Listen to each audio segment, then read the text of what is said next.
Okay, everyone, we're about to go live. If I could just remind everyone to make sure we're using the microphones when speaking, please. And I will count down. We are going live in 3, 2, 1. Good morning and welcome to Kirklees Corporate Parenting Board here on September the 12th in Huddersfield Town Hall. We'll start off, please, with item 1, membership and apologies. Have we any apologies, please, Jodie? Yes, Chair, we've received apologies from Louise Hallis, Councillor Richard Smith and Keith Fielding, Kirklees Fostering Network representative. Thank you very much. I had hoped to start to welcome a new Fostering Network member, Georgina Ionu. I believe I may have mispronounced that, but I'm trying.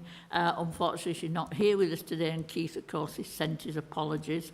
I'd like to welcome Councillor Elizabeth Reynolds, who is taking the role now on Cabinet as the Cabinet Portfolio Holder for Education and Learning. That's probably not the right title.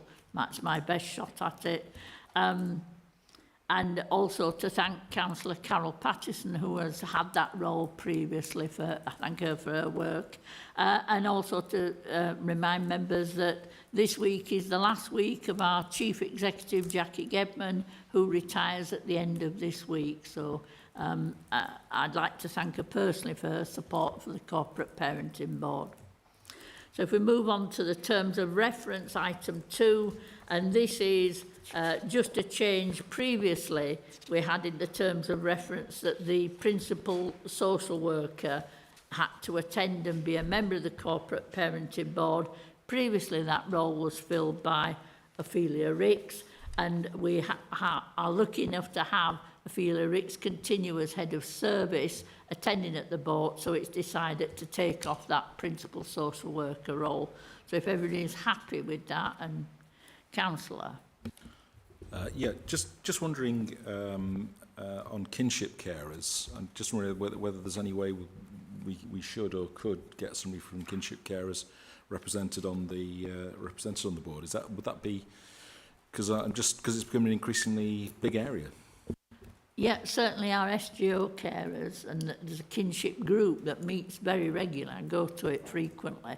I think that's probably an ask because they have slightly different needs and views. It's a good suggestion. Thank you very much. So can we take that forward to ask about their interest in membership of the board? Thank you for that.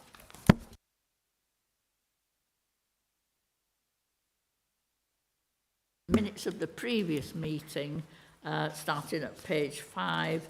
I don't know if there are any matters arising that we're not addressing on this agenda as such. I'm not aware of any.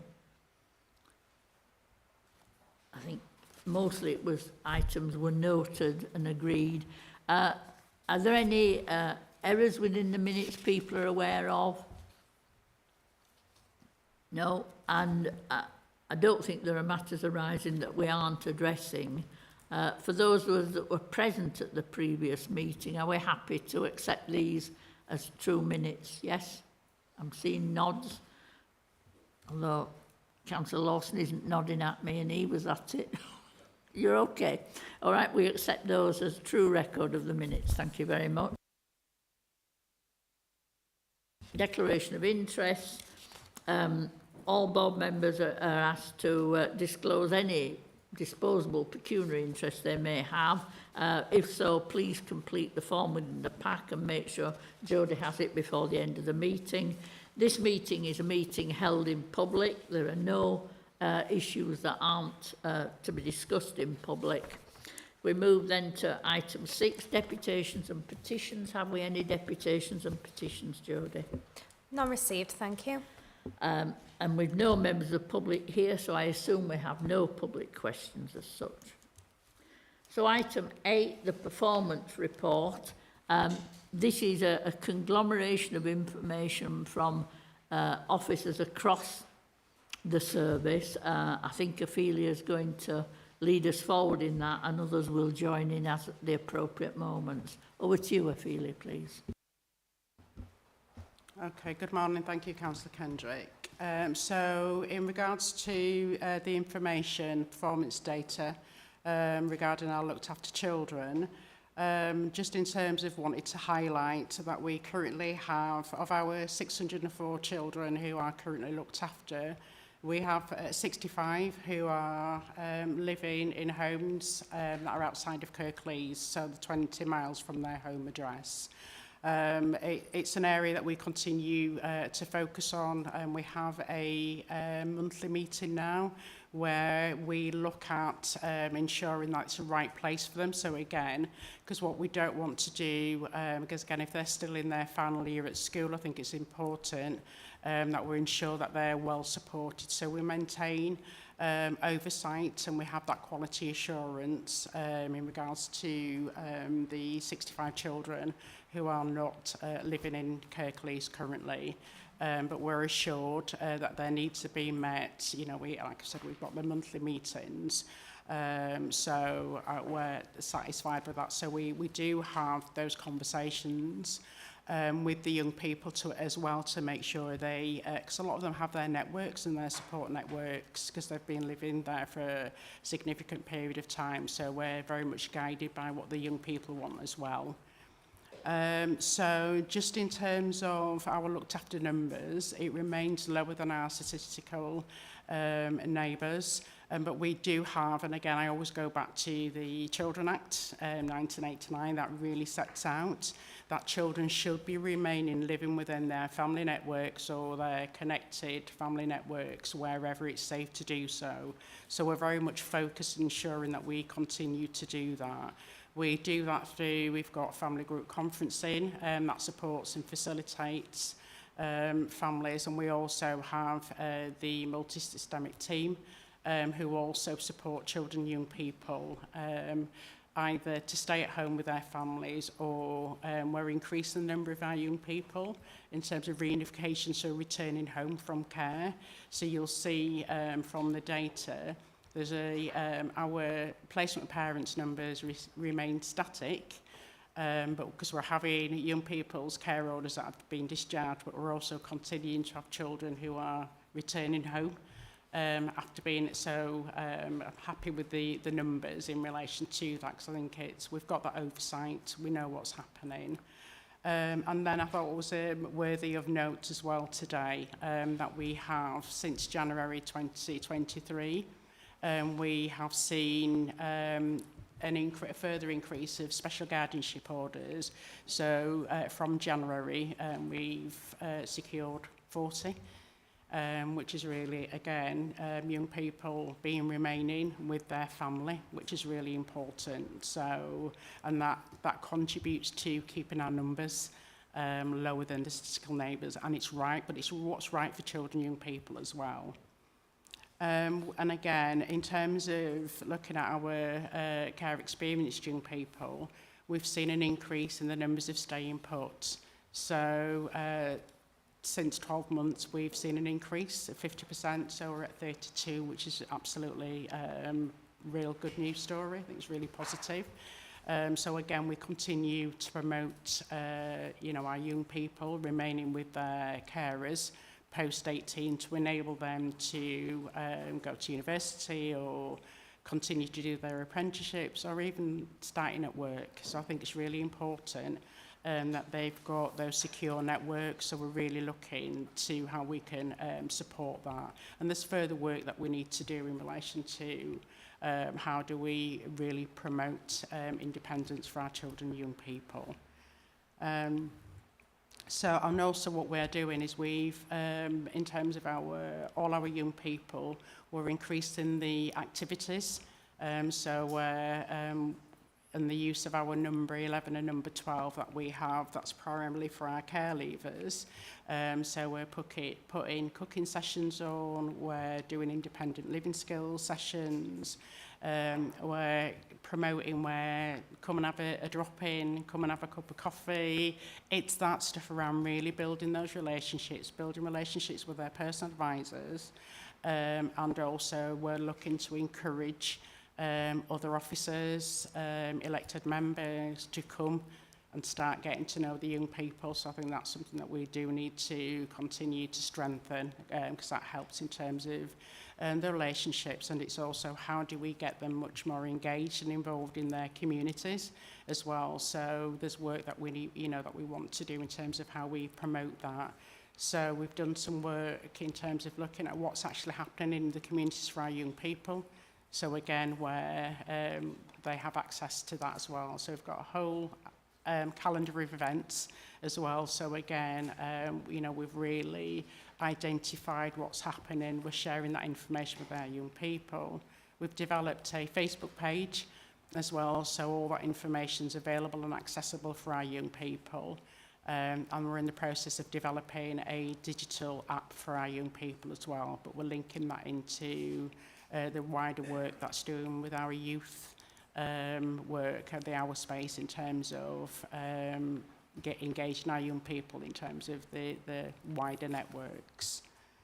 And just to say in terms of care planning, we remain that management oversight from a senior leadership perspective. So again, it's about that quality assurance. So we maintain that line of sight into practice. We're seeing really good progress, some good quality work.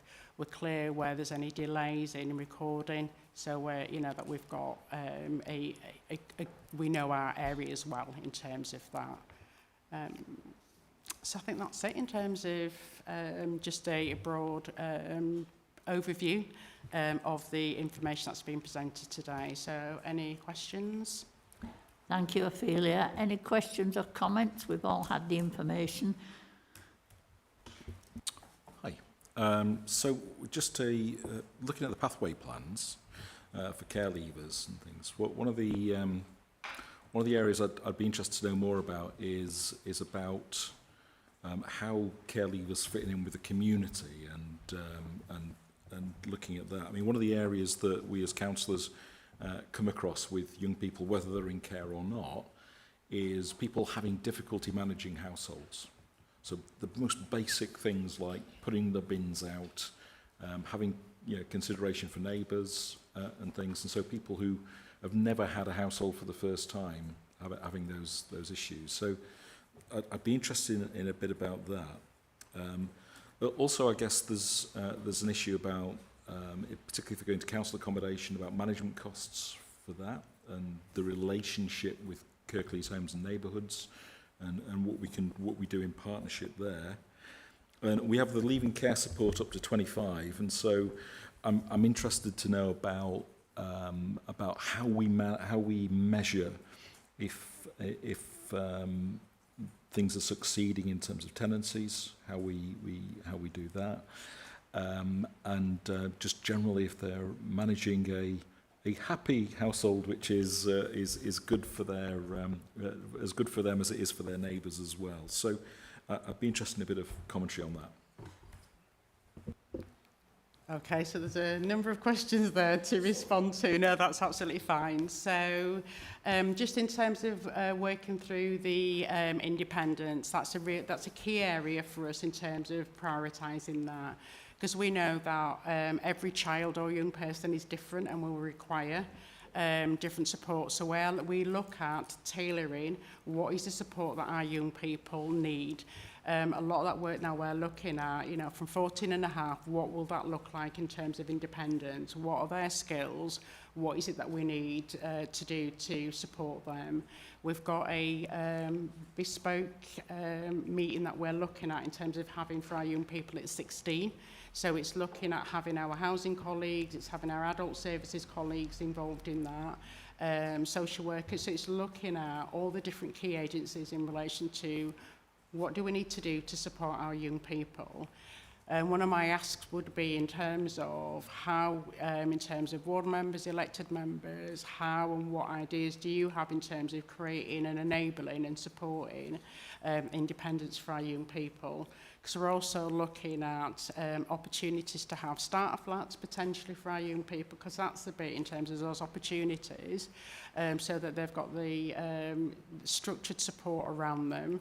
that we can walk alongside them to be able to look at that. So they're the things in terms of having accommodation or having resources to enable us to provide that facility for our young people, because it's that bit, isn't it? If they're living in somewhere, then you get a better sense of and a better measure of actually where do we need to actually focus the time and support, or who needs to be involved to support them as well. We're also looking at as well, because it isn't just about the infrastructure of having a building, it's having somebody who's going, somebody to talk to. So we're also looking at a mentor befriending scheme for our young people. So again, it's something that I think we need to look at where we can provide that for our young people post 18 up to 25 and beyond actually, because it depends on your relationships. People may do that on a involuntary basis. So I think that's a bit that we need to look at. So there's a number of things that we do need to continue to strengthen our young people being able to live independently, and also within that have sustained relationships and people that they can go to, because again, something may happen, and there's things happen, that in terms of a few months, but then there's been a significant incident that really sets them back. Then what have they got? So we've got to make sure as well, not just having a building or a place for somebody to live, but it's making sure that they've got a network of individual around them that will be able to support them. So I'm really wanting to look at how we look at the befriending, and I'll shut up. Thank you very much. I think there's some key actions we should be exploring following both that question and that response. I mean, you talked in general about the report about the number of SGO and kinship carers we have, the number of foster carers and staying put, and those about building strong networks, but there's more that's needed there as well, isn't there? For me, things like the starter flat idea is a conversation probably that we need to have at portfolio briefings as such to take that forward. But there's a bit about what councillors can do in their own wards and, and their own areas. And I think we probably need to identify a meeting to discuss that and plan it further. Councillor Cooper's going to add to that. So 23 wards across Kirklees, with 69 councillors, with what, £20,000 a year to spend on community activities. Maybe a little bit more if we're quite imaginative. So there's a few things there about that. It's not all about money. Some of it is about knowing what's out there and promoting what's out there and making sure that people know about it. So there is that. But there is a danger that there's a patchy response and that people get a patchy offer in the community that they're living. And so I think there's probably an overview job, which is how can we share best practice around different places. One of the things we do get is people coming to us saying, can you give us across all these wards about 500 quid each or something like that for this project? And sometimes these are projects which are there might be craft projects, there might be things which have got a bit of a young people focus to them, and we've given money in the past to those projects to enable those things to happen. I think it was a radio making project for Afro-Caribbean kids, wasn't it? Yeah. Which was out there. That was a while ago. But there's those sort of things, and so I think it's great if there are offers out there, but the danger is that it's incredibly patchy, and that possibly some councillors don't engage with it as well as they might do. Dare he say? I think, and I know Ophelia's wanting to come back on that, but I'd like us to record an action point where we have at least some sort of small meeting to start off with to explore that further, and then something that we perhaps try to promote out to councillors. I will bring you in, Councillor Allison, but Orson has been waiting a while. Ever patient, Chair, ever patient. On the preparatory, or preparing for independence, It strikes me that the NCS, the National Citizenship Service, do residentials with children. In that kind of preparatory way, they give a small budget for shopping. They have a residential. They have people attending, and that's with the last one. One of my children went to Leeds University buildings out of term time, and it strikes me that maybe we should be having a conversation with Huddersfield University to see if a similar arrangement can be made with them, so that we can do a taster session, if you like, unless that already happens. But I was just wondering, are there any comments on that kind of possibility in the future? I think that's part of the conversation we're talking about. It's another suggestion as such, isn't it? And are you nodding your head because it already happens, or you just like the idea?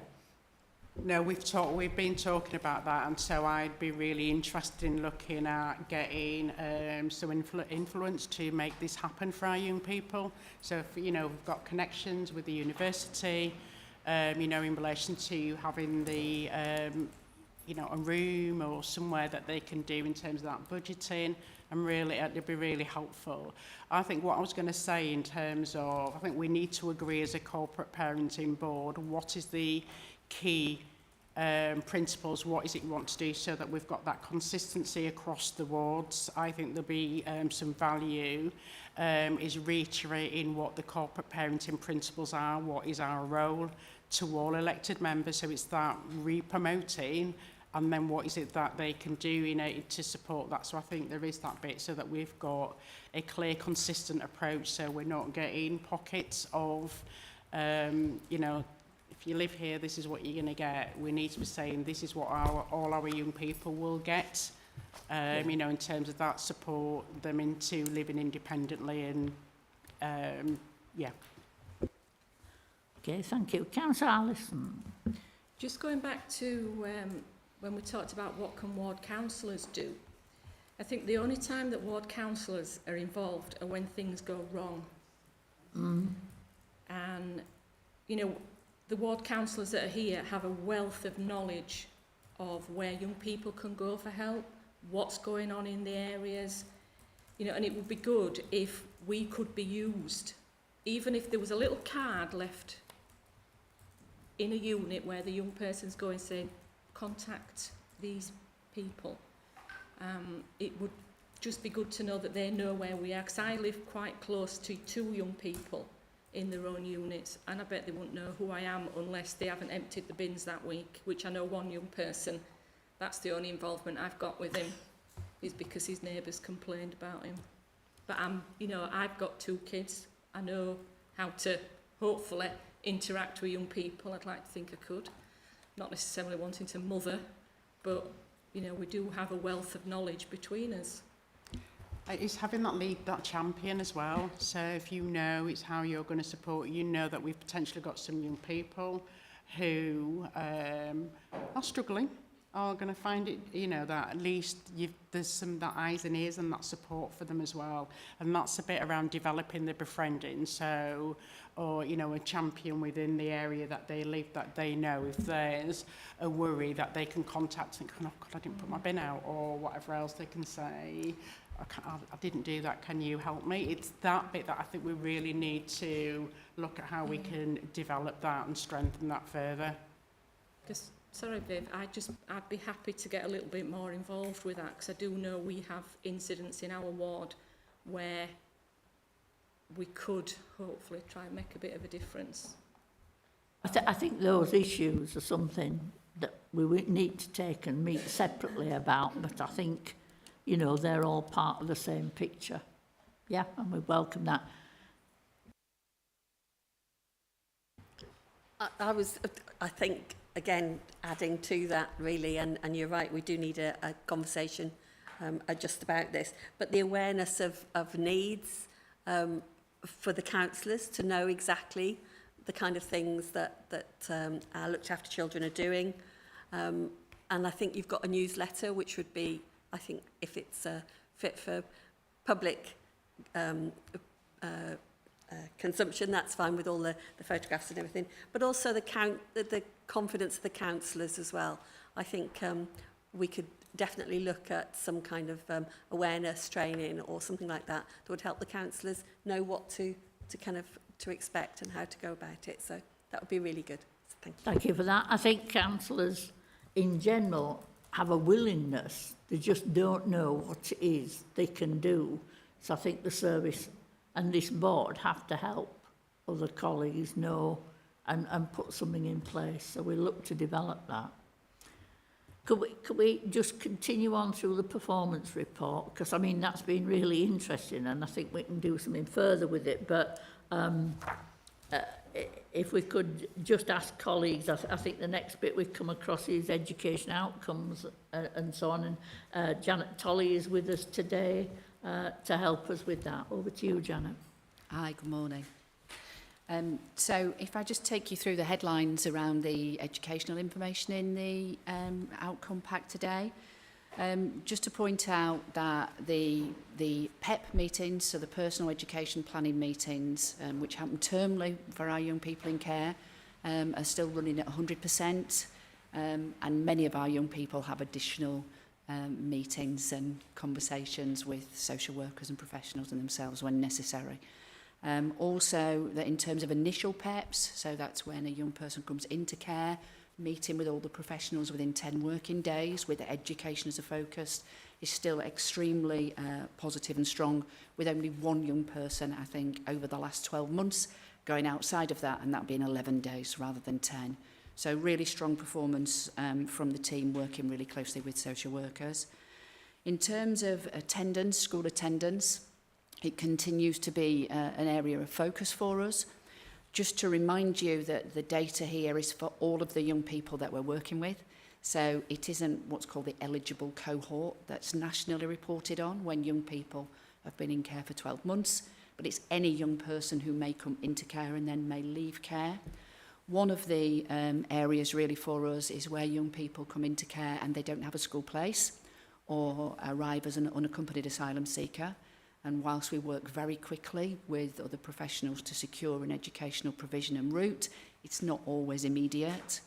We also do have some issues for young people that are ongoing around maybe SEMH needs, and also in terms of young people with education, health and care plans who are maybe accessing specialist provision. If they've moved placement, that can take longer than we would like to secure appropriate provision, because of the issues around sufficiency of need, both locally and nationally.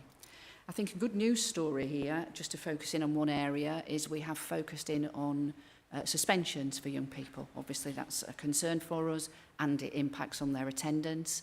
We're at the point of the year now where we're reviewing the whole of last year, writing the new head teacher report, and suspensions have decreased. So the number of days lost to young people for suspensions has decreased, and I think that's a positive thing when we look nationally at the situation in schools.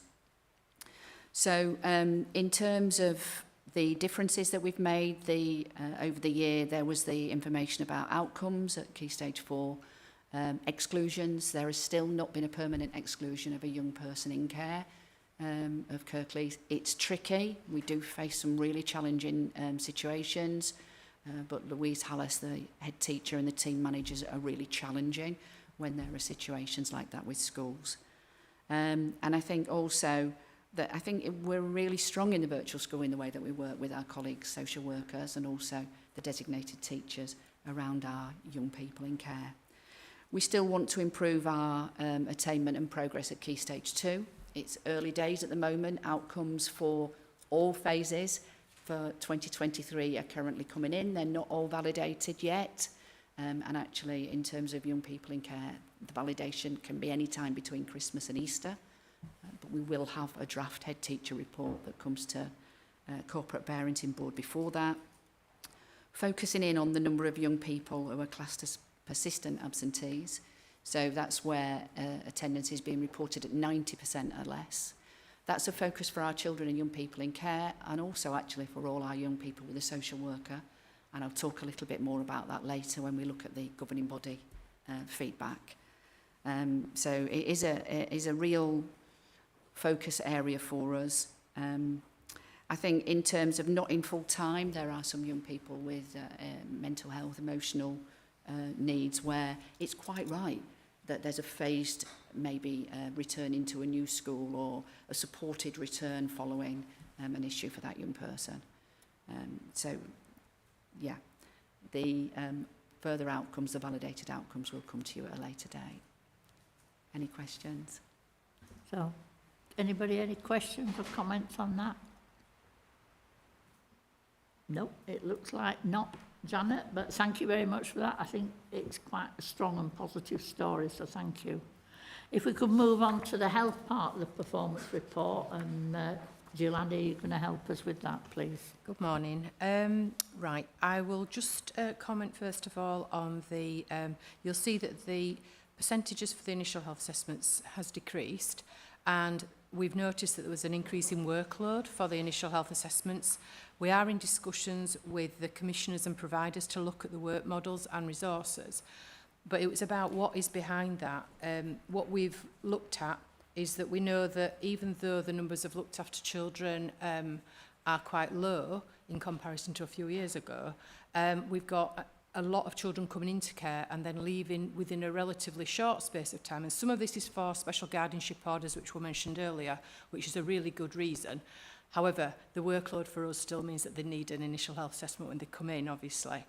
We've got an increase in unaccompanied asylum-seeking children who also need the initial health assessment, and they also need that little bit of extra special care as well to make sure that we are not missing things due to language, culture, their needs. It just takes that little bit more time to do those. We've also noticed we've had quite an increase of other authority looked after children coming to live in Kirklees straight into care, and that means that we are asked to do their initial health assessments as well. We've always done this. We ask other people on occasion, but it is very occasionally for ourselves. But we have got a definite increase. And those different aspects have made it so that we now have a waiting list for initial health assessments, as in we can't do them with the 20 working day timescale. But we are obviously working very hard with commissioners to look at doctor time and nurse time, how we can address that. They will all get done. It's not that they're not getting done, but we have to fit other local authorities' assessments in with our own as well, in and amongst. And we do need to make sure that all the appointments are filled, and that anyone who is caring for a child in care actually does bring them to the appointment, because otherwise we then have to fit them in at a later date. But regarding the review health assessments, this has been a bit of a struggle, as we know, over recent months. But despite this, it is quite a good story, really. There are discussions between the commissioners and Thriving Kirklees, who have all the health visitors and school nurses under their remit in Thriving Kirklees, and they do quite a proportion of our review health assessments. While those discussions are underway, the normal processes have had to halt. However, because my team, the specialist nurses team, we do work for Locala, which is kind of under the Thriving Kirklees, we have very good working relationships, and we've managed to make sure that the Thriving Kirklees managers are ensuring that the proportion that they are given to do are still getting done. We've also looked very closely at the guidelines and realised that actually the date that assessment is done, it does not have to be done by that exact date in the month, even though we've always stuck to that. And that partly is due to IT systems, in a way, that it recognises that it's done on a certain date, and if it needs doing in 6 or 12 months, that's when it puts the date out. And if you don't do it by that date, it shows out of date, when actually it doesn't matter so long as it's within that month. So from September, this data actually will go up for Locala, because we will be counting it. If it's due in September, it'll be done in September. And if it isn't, there's a really good reason why not, and we collect all the breach reasons. We are in discussions with our local authority colleagues to try and do something about the collection of that data and whether we can align that so that actually it's similar. The dental checks, we're also in discussions with our data colleagues about that to align that data as well. We do know that this dental data is not a true reflection of children going to the dentist, and there's lots of reasons for that. And one of them is because if you use the review health assessment, which is what it's based on, and the child goes to the dentist after the assessment, it will count as out of date until they have their next assessment. We also know that there's a number of 17-year-olds that decline, and they are encouraged to obviously get registered with a dentist, but that can be challenging, especially if they are accommodated out of Kirklees, because not everybody uses the flexible commissioning project that we've been using for some time. We've also got children who maybe went to the dentist before they came into care, but the local authority data cannot pick that up because they didn't come into care until a certain date. But in health, we do pick that up because obviously birth parents are very able at getting their children to the dentist, and it's not fair on them to actually not count that as in date when actually the child may well have been. And we also know that once a child hits 1 year old on the data set, 1 year and 1 day, it shows us out of date when actually they may be going the week after, but we won't be asking them then for a while. So there's lots of things under there. So dental data actually is very good. It's just that the recording of it sometimes causes us some challenges. Registered with dentists, because we use the flexible commissioning project, we do have access to dentists in Kirklees. I haven't had any problems recently coming to me. The biggest problem is if they are accommodated out of area, that is when, especially sibling groups, it can be hard to get them registered with a dentist.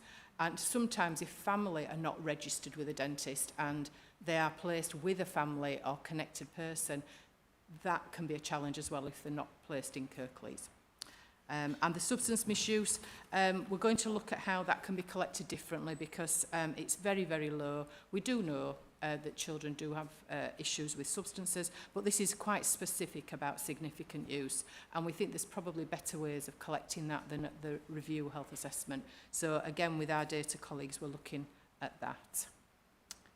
And the immunisations are popped on the end because it's generally immunisations are very good. Our colleagues in health are very good at getting the immunisations done for our young people. Thank you very much. Jill, any questions or comments? Stuart.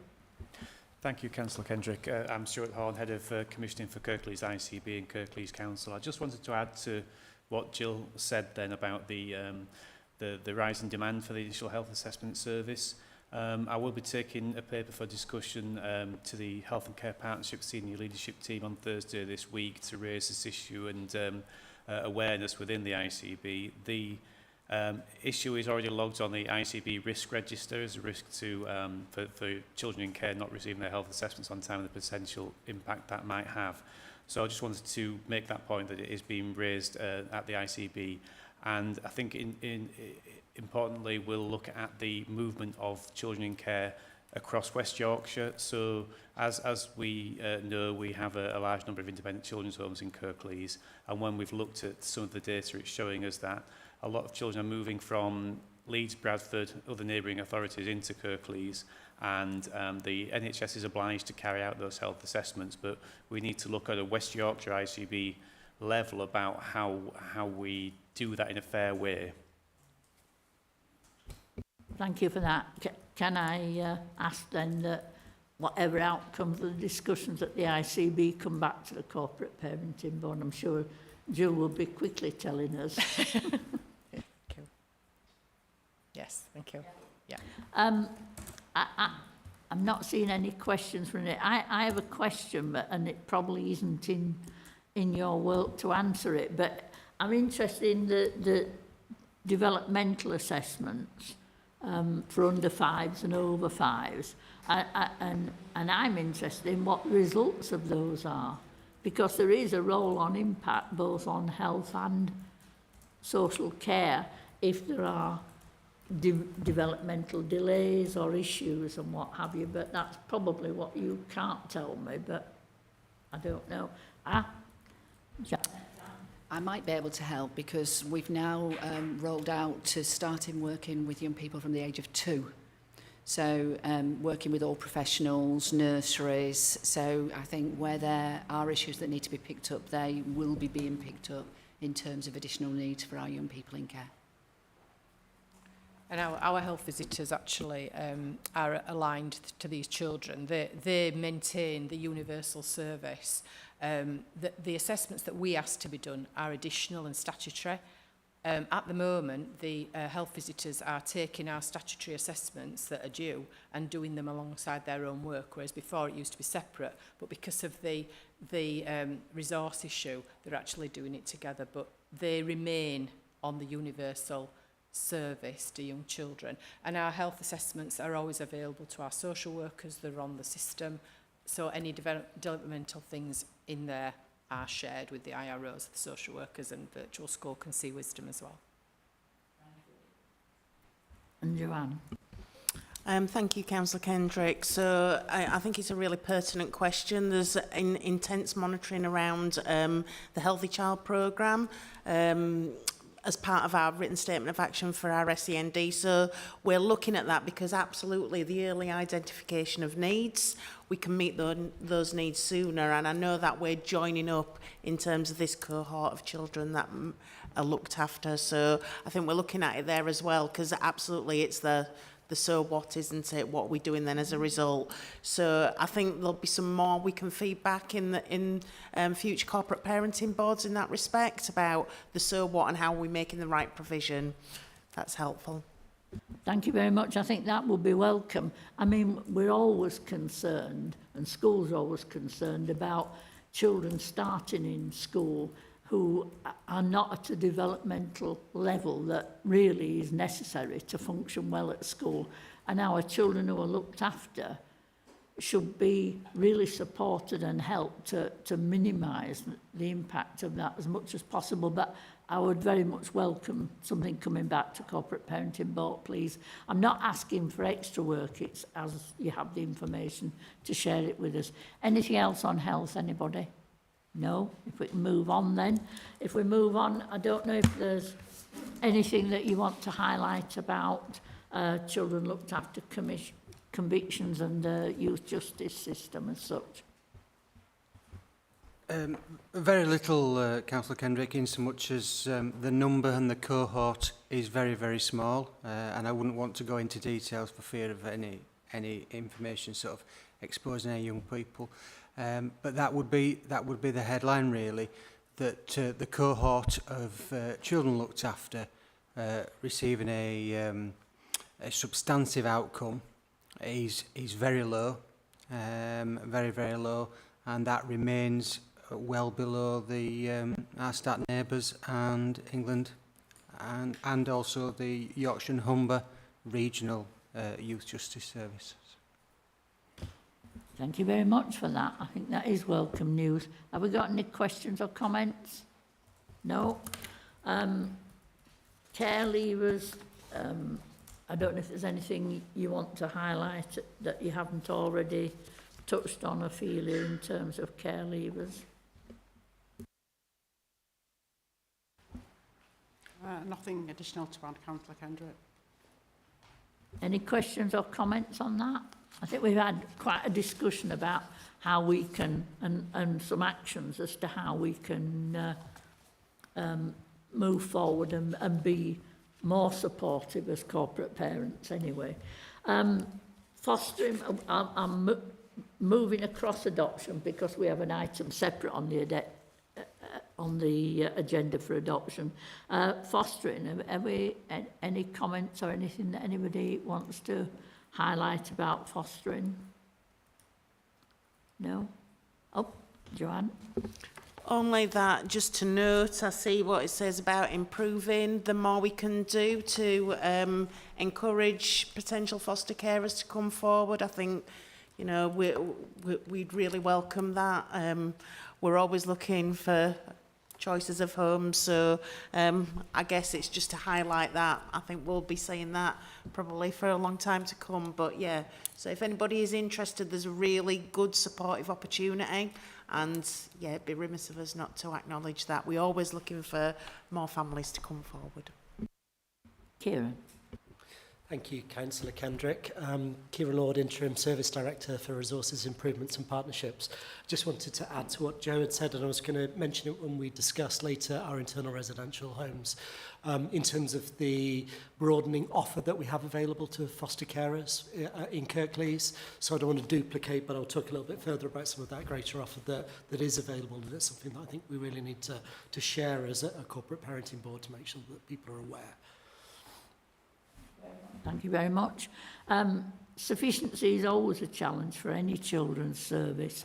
And I always look at the data with interest, and I'm always interested to talk to the teams. The one thing for me, and it is the SGO activity that we've done, and whilst independent fostering agencies do offer support to our levels of sufficiency, I'm always pleased when I add together that the family and friends placements and Kirklees fostering that comes out of 265 places, and the independent fostering agencies is 176. So I always think that's a better thing, because, you know, an IFA placement can well be outside Kirklees, which isn't the best. And because it's very much an agency thing, it does cost more.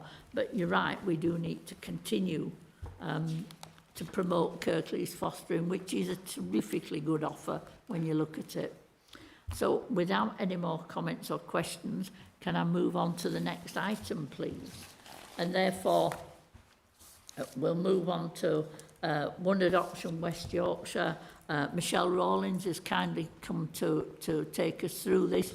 You have also the other reports about One Adoption, and those are there for information to board members. What we're really focusing on today is One Adoption's work within Kirklees. So, Michelle, over to you. Thank you. Thank you, Councillor. I'm just going to provide a summary of the work that's been undertaken in Kirklees with children who have an adoption plan or who have been placed for adoption. So in terms of the course of 2022-23, we saw an ongoing fall in the number of children adopted in Kirklees, and a fall in the number of children who were made subject to a placement order and had an adoption plan, and that reflects the ongoing work in Kirklees and that commitment to keeping children within their families with extended family members, that increase in SGOs, and that's then reflected in the falling adoption numbers. We did see an increase in the number of children who were placed for adoption with One Adoption approved adopters. So 87% of children were placed with our own adopters, which is a fantastic figure. It means that we're keeping Kirklees children local. It means that they're being placed with the families that we know, that we've assessed, and that we're continuing to support. We saw an increase in the number of children placed through early permanence, which again has been a real focus for us, increasing those children placed with adopters who can act as foster carers during the care proceedings process. That means that we're providing those children with stability as early as possible and reducing the number of carers that they have. And there's been a real drive on that in Kirklees, and we're seeing the positive outcomes of that. At the end of the year, we did have a slight increase in the number of children with an adoption plan that were not matched. We had 21 children that needed families identifying at that point. Of those children, 17 had a placement order, so those were the children that had the legal order that allowed us to be looking for an adoptive family for them. Of those children, there were slightly more male children than female children. We had a high number of children that were part of a sibling group, which is quite typical in terms of the children that we're looking for adoptive families for. They were young children, the majority being under the age of 2, and overwhelmingly they were children from white British backgrounds, which reflects the demographic of Kirklees and the children that have an adoption plan. In terms of the 17 children, 12 of them have characteristics which make them difficult to find families for. So it's the category from the Department for Education of children that are considered harder to place. So those are children that are aged 5 and over. They need to be placed alongside a brother or sister. They're from an ethnically diverse background, or they have a disability. So we were actively family finding at that stage for those children. I've done a bit of a look at where those children are at now. So of those 17 children, as things stand today, 8 of those have now been placed for adoption. 2 have matches identified and they're progressing to panel within the next few weeks. 3 of the children's foster carers are being explored as potential adopters for them, and so we're only continuing to actively family find for 4 of those children. One of those is a sibling group who, sadly, because of their needs, the decision's been made that they need to be placed separately. But the plans for all the other children have progressed quite significantly since the end of the financial year. A real positive that stands out for Kirklees is that for the 23 children adopted in the year, our timeliness has improved for children in terms of the time taken from entering care to moving in with their adoptive family, and also the time taken from placement order to being matched with an adoptive family. So we've seen improvements in terms of those timescales, which is fantastic and something that actually not many areas are achieving in the current climate. In terms of adoption support, we've seen a slight increase in the number of families who we are supporting in Kirklees. We've seen an increase in access for information from file access, and we've done some work in the area around responding to those requests in a really timely way and improving the service to people seeking to access the records. We've seen an increase, we saw an increase in terms of the number of adoption support fund applications being made in the year that resulted in more funding being secured for families so that they could access therapeutic provision. And we saw an increase in the number of ongoing contact arrangements that we were supporting for children that have been placed for adoption. So an overwhelming increase in terms of the number of families that we were supporting in Kirklees post-adoption order. Any questions? Thank you for that. Any questions or comments? Councillor Lawson. Just a brief comment on the support funding. We're noticing an increase in applications for support funding. Is the funding available for those applications? Is that keeping pace with the applications coming in? Is there enough in the pot? I think in terms of it's national government funding. At the moment that is secure until 2025, and we are keeping pace. There is a fair access limit that we can access, up to £5,000 per family per year. If we exceed that, then we come back to have conversations with the local authority around a match funding process where need for support exceeds that amount. I think in terms of the increase, I think we're getting smarter in terms of using that fund, and we are doing some group bids to support families early before they reach a point of crisis. So we're trying to put therapeutic groups and parenting programmes in place for families really at the start of the adoptive placement and the matching, and that has had a knock-on effect in terms of increasing the numbers of applications for funding. But what we hope is what we're doing is we're skilling those families up early on, and as a result we will in time see fewer families coming back in crisis and needing high levels of therapeutic support. Thank you for that. I mean, there are quite a substantial number of children and families receiving adoption support in Kirklees. I mean, it's obviously not the new adoptees alone, even if they are. It's that ongoing thing. But this is the work that occurs in order to maintain an adoption, which is vitally important as such. I'm not seeing any other comments or questions. I am. Councillor Lawson is back. Just so really we can put a pitch for panel members and have a wee advert that panel members are always valuable to have a fresh source of panel members. Do we have enough at the moment? How are we doing on that? We do. We have been really trying to recruit panel members from more diverse backgrounds, and that's been really successful. Our adoption panels remain online, and that's allowed us to recruit panel members from not just local pools, but national pools, and that's really helped us to improve. We're always interested in hearing from people who have relevant knowledge and experience to contribute to adoption panels. We know that pressures on social workers has meant that it's been difficult for them to be freed up to come to panels. But as things stand, yes, we do have enough panel members, but that's not to say that we wouldn't be happy to hear from people if they've got something to contribute.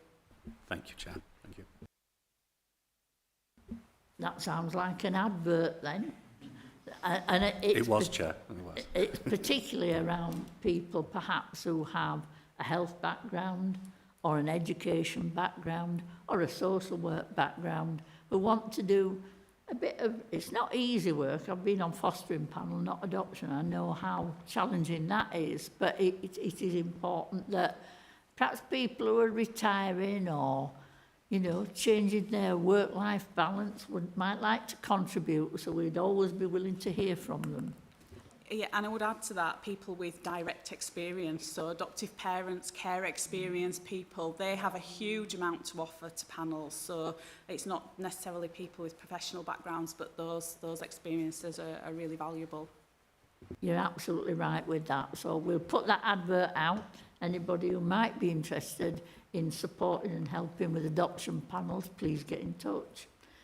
Michelle, can I thank you very much for your report? Can I say your reports are lovely and clear and easy to read? Thank you, Chair. We've done some work on them based on feedback to try and improve them. Thank you very much. So thank you for your time. You're very welcome to stay, of course, but I imagine you've a busy time. Thank you. So if we could move on to the next item, please, which is Children's Rights Team Annual Report. I don't know you're going to take us through this, so over to you. Good morning, thank you, Councillor Kendrick. I'm Lucy Fernley. I'm the Team Manager for Quality Assurance and Safeguarding, and I'm the current Team Manager for the Children's Rights Team and the Independent Visitors. The annual report's been shared with the meeting paper, so it's not my intention to go through the report, but I'd like to pull out a number of highlights, if I may. The Children's Rights Team's main focus continues to be that of listening to and sharing the views and voices of our children and young people who are looked after and of our care leavers. As you can see from in the report, there's a wide range of advocacy issues that we've supported children and young people with in the last year. And at the present moment in time, we're supporting 105 young people in our team. The feedback we receive from our young people has been and is really positive, and it tells us that they feel really listened to and understand by the team and their advocates, and they would use our service again should they wish to. As highlighted in the report, our young people continue to be involved in our foster care recruitment and children's services training programme. Our Total Respect training, which is for all children's services staff, and the Journey to Foster training, which is for all prospective foster carers, have this year both returned to face-to-face events following COVID, and this training our young people deliver themselves. And in addition, we have a number of young people who have supported with staff recruitment through our young people's panels and are able to share their views about the suitability of applicants to work in the service. We have continued to run the Children in Care Council and Care Leavers Forum groups with stable memberships, and they offer a variety of projects for them to get involved with. Really recently, we ran a card competition where they were invited to design Welcome to Kirklees cards and Well Done cards for children's services, and the results of those were really fantastic, and all the designs became winners, so they've all been made into cards. So we're just in the process of arranging to send those out to new staff and look at how we recognise compliments and good practice with those. The service, Children's Rights Service, we also aim to ensure that all children looked after from the age of 10 receive contact from the Children's Rights team and have information about our service and the participation opportunities should they wish to get involved. Our independent visitor scheme continues to employ volunteers to match with our young people looked after. Our independent visitors befriend and spend time on a one-to-one basis with our young people they're matched with and enjoy community activities in line with the young person's interests. We currently have 26 young people matched with our volunteers. Our main focus now moving forward in this year is working on our key priorities as detailed in the summary and report. I hope this provides you with a suitable summary of what we've provided, so thank you. Thank you very much. Councillor Cooper. Thanks for the report. Interesting. One of the things that occurred to me looking through it was there's some work being done on democracy-friendly schools, about schools which showing pupils how they can get involved in local democracy, and very much about empowering them, showing how they can actually influence things and things like that. Michelle, who runs the service, has loads of contact with schools around the place. So looking at this, you sort of think, well, in terms of rights, is there some sort of joint working that could be done there, where the work that Michelle does could actually impact on, with a specific focus on children in care? Just a thought. Yeah, thank you for that. I think. Sorry. No. Thank you, Councillor. Sarah Miles, Head of Service for Quality Assurance and Safeguarding. Definitely, we work very closely, our children's rights team works very closely with the Voice and Participation team, which has a wider scope of children that they work with, not just children who are looked after. So that's something that we could take from today and as an action to link those two teams up if they're not already. Thank you. Thank you very much. Any more comments or questions? I have to say, I know it talks in here about stronger links, wanting to improve stronger links with strategic groups and boards. I think no board or group more key than is this corporate parenting board. And I know there's work going on looking at a whole range of things in how we hear children's voice at this board. I mean, I go and drop in on the Care Leavers Forum and the Children Care Council from time to time, which does pay off. When I was at Bradley Woods, one young lady got off the zip wire and said, "Oh, thank you, you came to Children Care Council and you brought us lemon drizzle cake." I said, "Did you have some?" She said, "No, I don't like lemon." I've had to promise chocolate brownies another time, but at least she recognised me and knew me, and we had a good conversation. But it's how this board as a whole connects and hears that voice. Ophelia, I think you want to comment. Yeah, I was just going to come in there because I think one of the things that we haven't mentioned is that we're developing the multi-agency looked after partnership, which really focuses on the 7 corporate parenting principles. So it's looking at then how can we absolutely influence and shape and drive the agenda forward, so it just doesn't sit within children's services, it sits across the whole council, and that will include elected members, that will include children's scrutiny, it's right across the board. So we have, it's in its infancy, so we have the work streams identified, so we'll be able to provide just an update in terms of what are going to be the key priorities for each of the work streams.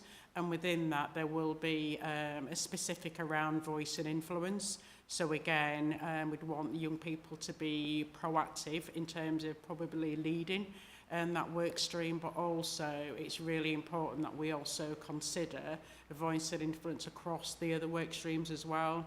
So what we're looking to do is to engage young people across all the work streams. So we need at least 2 or 3 young people as members of the different work streams, because that's the only way it's going to really influence and shape and make a difference in terms of the way that we're delivering our services for children and young people. So therefore, so that's work in progress. So working really closely with children's rights, really linking in with the Children in Care and the Care Leaver Forum, because we've got to get this right as well, because this is not about you know, being tokenistic. This is about really looking at how can they actually co-produce and work in terms of the services that we provide to them that actually is going to make a difference for their lives. So that's the work that we're doing. So we're very much engaged with the Education Board, we've met with the Ambition Board, so there will be a contribution from all our boards, so there is an expectation that they contribute to corporate parenting. So I think we've got the platform, the framework now, and that will just grow and develop. and then obviously young people will be engaged with that. Thank you very much for that. I do think it is important, though, that this board hears the voice of young people, because this board can trigger change, you know, that's relevant. I am a huge fan of the Children's Rights Service. I have a couple of queries. You talked about the total respect training that's now in person. Can I just clarify that was always provided for certainly new councillors and offering generally? Is that still the case? Yes, as far as I know that is. And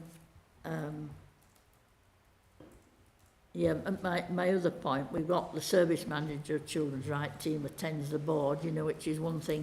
There were some plans very specific to corporate parenting, whether it could be messages or some sort of coming to corporate parenting board. Is that still likely to occur?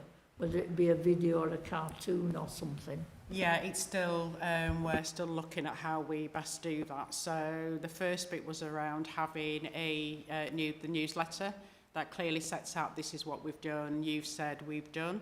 And then it gives you a highlight of the feedback, you know, what they valued and what they found has been helpful. So I think that's a start. We're doing some collaboration. I want to let you speak. No, it's fine. I was going to say we're working collaboratively with the wider service to make sure we capture, you know, its children across the care leaving service and children in care, and then working together on what voices wanting to capture and just how we do that together, really using our Children in Care Council, but also capturing all our other children as well that aren't involved in that. So, yeah, we'll look at that moving forward. Thank you very much for that. I certainly think a lot of listening to young people has been demonstrated, particularly by the increased activities for care leavers and the uncovered activities that were happening in spite of us that we didn't know about, you know, has been very positive. Are we all happy? Move on with that. Thank you very much for that. Can I move us then to item 11, which is the overview of children's residential services? And I suspect that's you, Kieran. It is. Thank you, Councillor Kendrick. In the absence of Joel Hannah, who's the head of service, I'll provide an update. Rather rudely, my laptop's given up the ghost, so I'll be doing this from memory, but all the papers are with members and with officers. I want to highlight 5 broad areas, really, and welcome any questions. The first is to say that currently we have 4 internal children's homes within Kirklees.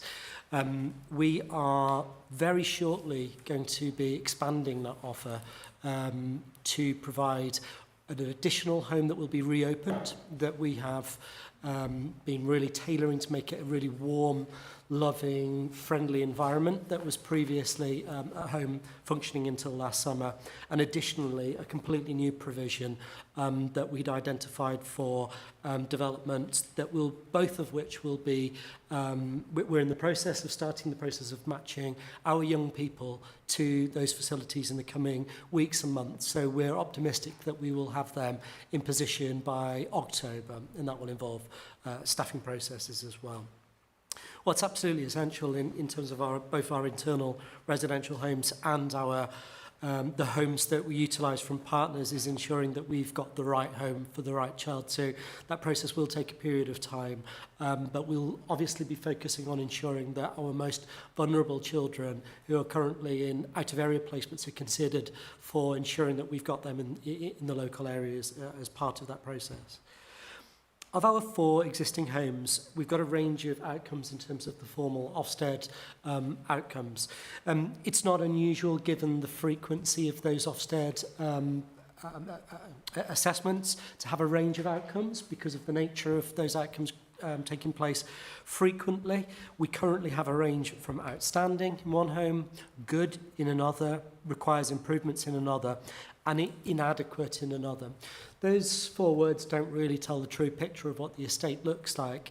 Councillor Kendrick, I know that you'll understand some of the background behind that from some recent discussions, but for the purposes of the meeting, the home that's notified as being requires improvement was, and I would quote the Ofsted inspector to say, actually in a very good position, Where we're at is a trajectory towards a good and outstanding home. We just need to see some consistency on that journey. So actually, we're really proud of the improvements that have taken place.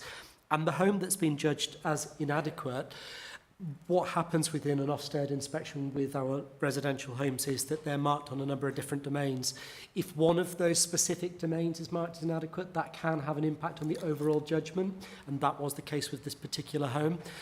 Myself, our Director of Children's Services, Tom Brailsford, and our Service Director for Family Support and Child Protection, Vicky, have been in very intensive discussions with Ofsted about that particular home, because there's some learning, I think, from both sides of that partnership about what that particular judgment was. I think we have provided some challenge, as well as trying to understand where Ofsted are going with their judgments on these particular areas. So it's an ongoing process in relation to that. We've developed some really good relationships with our new regional partners that have oversight of Ofsted for that area, and be happy to talk more about that.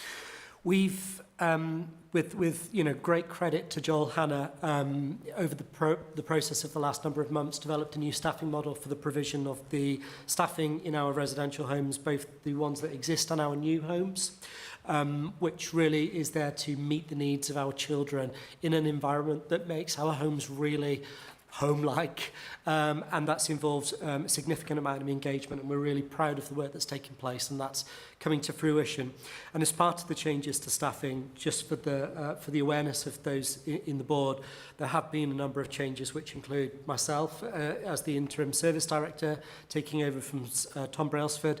I'm in the process of also taking over the duty as responsible individual for those homes from Tom Brailsford, and we will notify members and officers when that process is concluded, as well as a new service director in John Peaker, who's a really experienced home manager from one of our existing children's homes, who comes with a really clear vision and has already made some really great steps in terms of standing on the shoulder of giants in terms of some of the people that have taken that role before, that some of you will be familiar of with Claire Morgan. So we've got some real consistency despite a number of changes in staffing.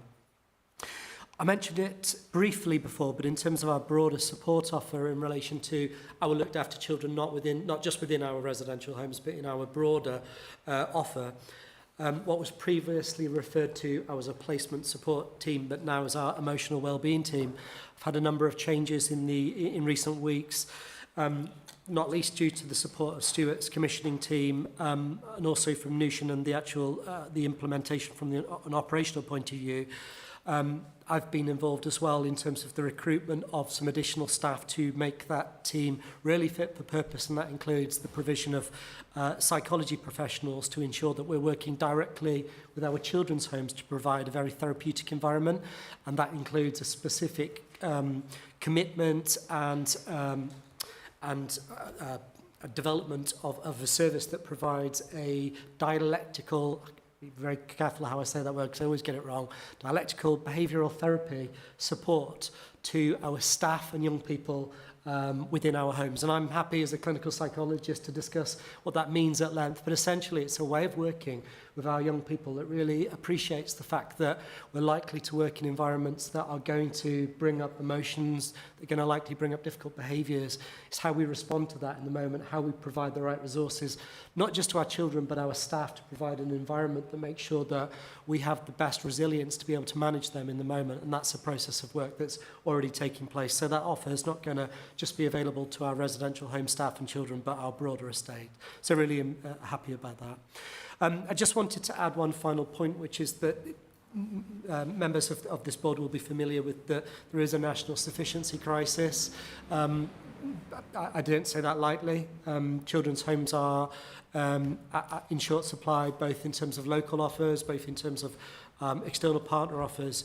We've been successful in engaging with providers in a way that we perhaps haven't more overtly been seeking to achieve in recent years. We had a really successful event which myself, Ophelia, other senior leaders attended, as well as Joel, who led that with his team to engage with local providers. Stuart mentioned before how we've got a number of young people in Kirklees who are accessing external provision within Kirklees from our neighbouring authorities and from across the country. We'd like to develop much better relationships with our local providers to ensure that our children remain close to home. We have another engagement event this Friday. Sorry, I'm missing out all the people that were there at the last event. And I think it's really important that we consider outside of our own children's home to make sure that we're providing the opportunities for children to have the best matched opportunities for their needs. So that's a real priority for us at the moment. Thank you very much for that. Councillor Cooper. Just say thanks for the report on children's residential homes. It's very reassuring. It's good to hear. And I think we're going to be looking at this as well at scrutiny panel anyway. So there we go. I am going to have to unfortunately leave now. Yeah, thanks for every contribution. Thank you for your contributions. Can I just say I absolutely welcome the previous residential home, which I think we got, was it certificated this last month or so, due to open, and also the new one opening, because that provides opportunities for our young people who are out of area to come into area and improves our sufficiency. I won't touch on it much. The offset inspections always puzzle me a bit, because someone comes and gives a sometimes not the best assessment, and then comes back a few weeks later and seems to say, oh my, it's improved, you know, and I think that means a home has to be on a trajectory of improvement regardless of that inspection for that outcome to have occurred. I think it's really important that we appreciate our partners at Ofsted as partners as well, and I think what we are as leaders doing is developing a trajectory of improvement in terms of our relationship about understanding, so that we are both understanding what they're looking for, we're preempting some of the decisions that may come, and engaging with them about how to support with us in advance of inspections, you know, more broadly, Councillor Kendrick. Yeah, thank you for that. Okay, thank you. If we've no further issues on that, can we move to the virtual school governing body update? Are you leading off with that, Janet?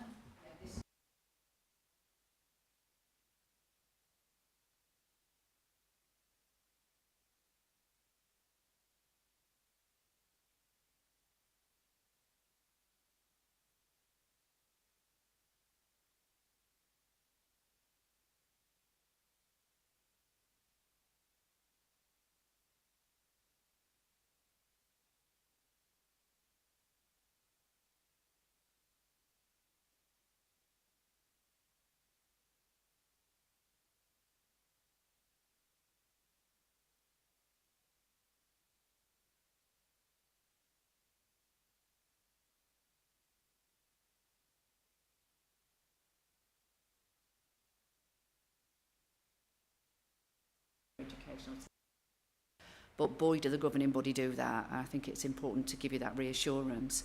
There is lots of challenge as well as support in that meeting.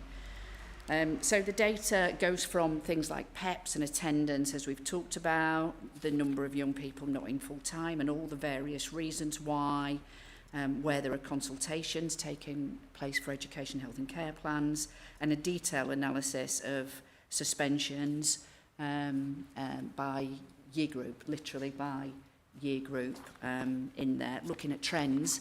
So what you get here is the headline information, but in the governing body they look at that data really in a really detailed way.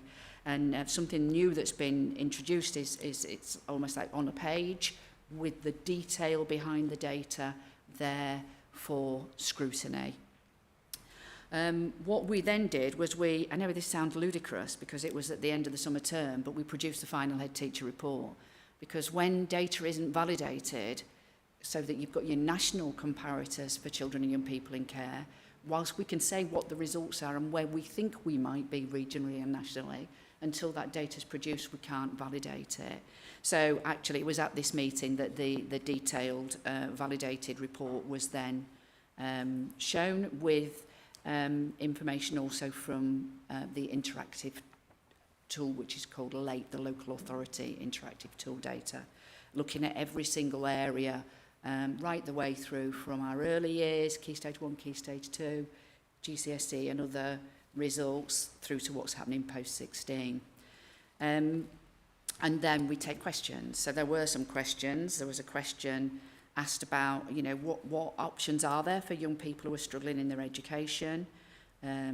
What about the personal advisors? Are they attending PEPs so that when a young person leaves care, the information from that PEP isn't lost? It goes into the pathway plan. So there was a detailed discussion there. And then asked, actually, you know, we're waiting for the ILAC's call. I'm sure you're all aware of that. Is there a separate judgment for the virtual school?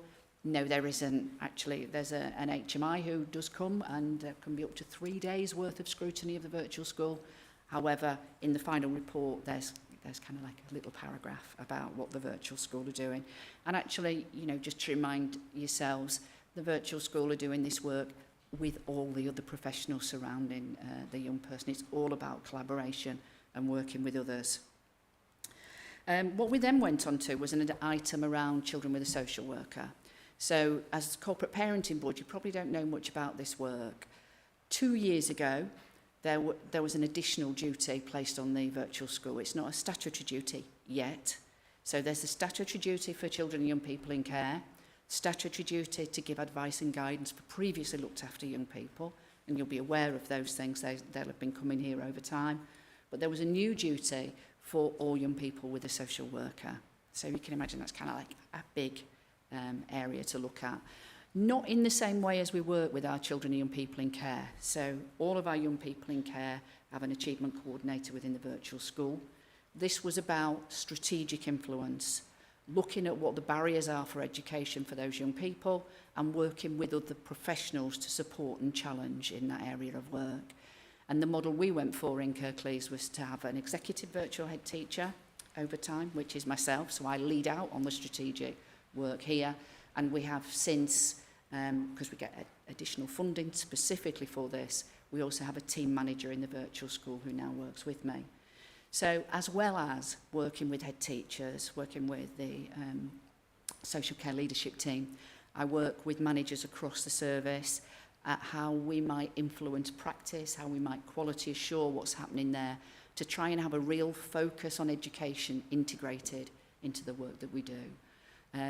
We have actually now worked together, so I've been working with Nick Leibel, who oversees all the CP chairs, the child protection chairs, with Rob Fordyce, who's the, he's called Advanced Principal, thank you, Kieran, Principal Social Worker, working with Ben in Youth Engagement Service really closely to come up with an action plan with the leadership team to look at how we can make sure that this is central to conversation.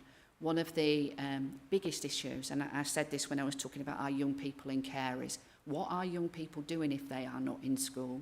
So school attendance is having a school place and attending school should be the key focus areas for all of us, because until we've got that bit right and the young person engaged in their education, then actually the educational outcomes can't follow, so they will follow.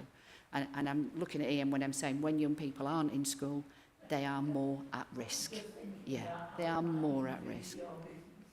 So one of the last meetings that I was in was with all of the workers in the Youth Engagement Service, talking about what those barriers are and looking. So actually, the duty is to work with young people with the social worker, really on a child in need or a child protection plan, to offer advice, guidance and information.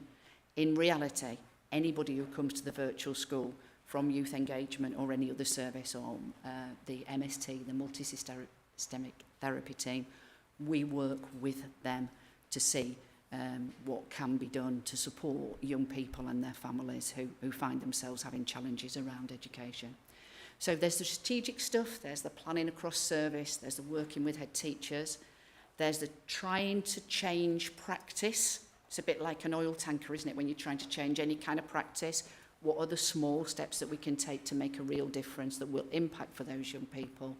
And then actually, Zara Costello and myself take calls regularly from designated safeguarding leads in schools or from social workers when there are situations where they feel things are a bit stuck for a young person in their education. And even though the duty suggests that maybe we don't do this, we do.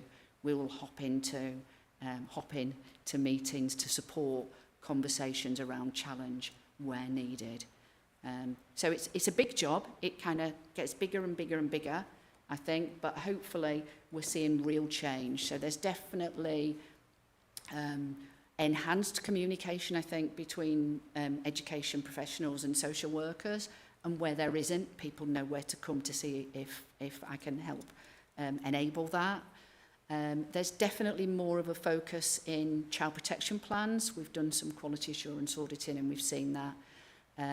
And we're looking at building on the best practice.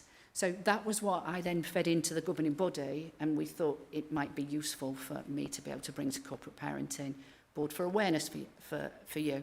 You know, it's not young people in care, but actually a lot of this work is really at the kind of focus point or challenging moments in young people's lives.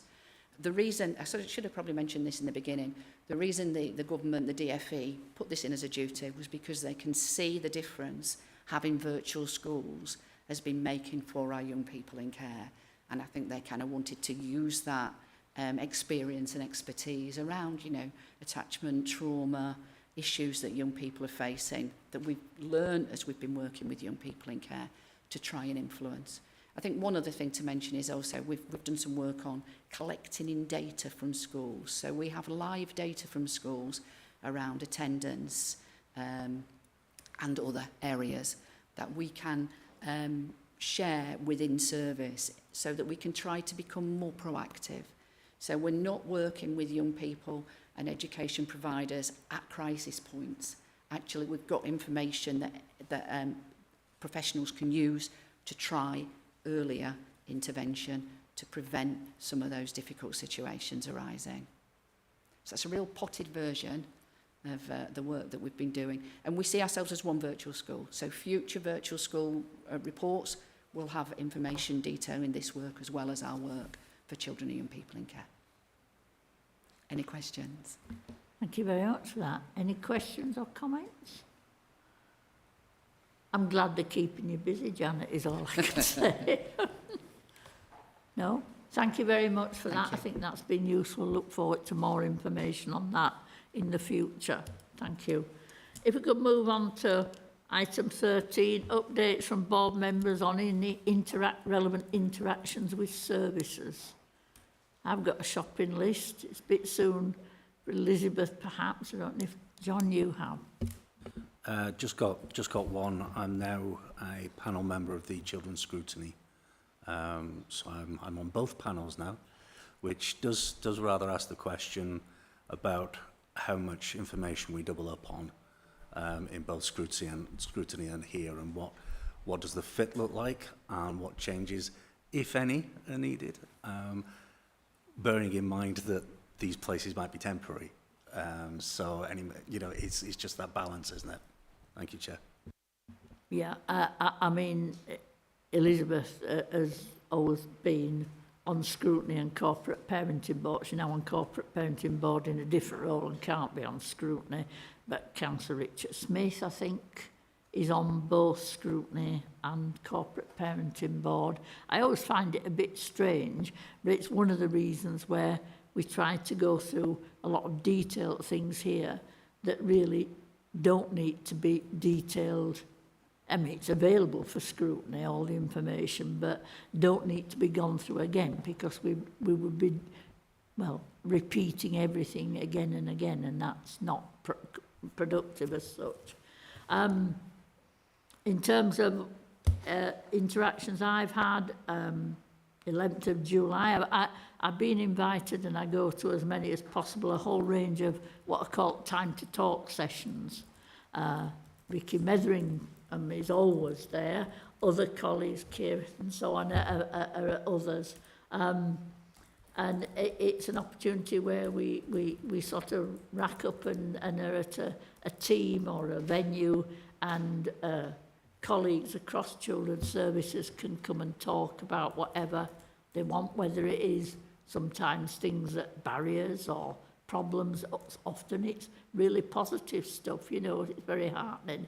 So I went to the time to talk at Dewsbury Town Hall, and I think Vicky had a feeling that, you know, we wouldn't get many people, and we had a ton of people from both the Dewsbury children's team and Batley turned up, and we had a really, really good session. And then we went in and surprised Ophelia by interrupting a practice learning event, which was in the next meeting room. It was an opportunity too good to be true. I took cake in anyway. 13th of July, I was at the Emotional Wellbeing Partnership session.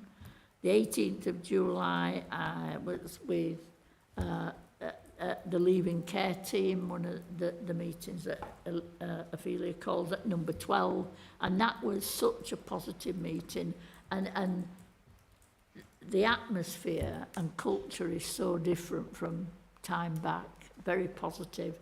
But then we discovered fantastic things they were doing just because they needed doing, and that's what young people were saying to them, and not telling anybody wider, you know, which is so sad. You know, they've been told they need to share with us because they're really important things. Scrutiny on the 28th of July, obviously. The 3rd of August, there was a webinar on multi-agency safeguarding partnership that was delivered by the National Children's Bureau. And on the 9th of August, I went with Tom Brailsford, the Director of Children's Service, to visit Central Stars Youth Club, which was a really interesting visit, and they are so geared up. Not every night of the week, it's a generic provision, but very geared up on a couple of nights of the week for young people with special educational needs, and the provision is so good. And we're just thinking about how that can be used and developed further and incorporated. But that was a fascinating visit. And one of my most enjoyable sessions was the 1st of September when I went to the woods. Councillor Reynolds sent me a message telling me to watch out for the bears. But what I found there was a lot of our young people who were looked after enjoying an activity day. It was for 8 to 15-year-olds.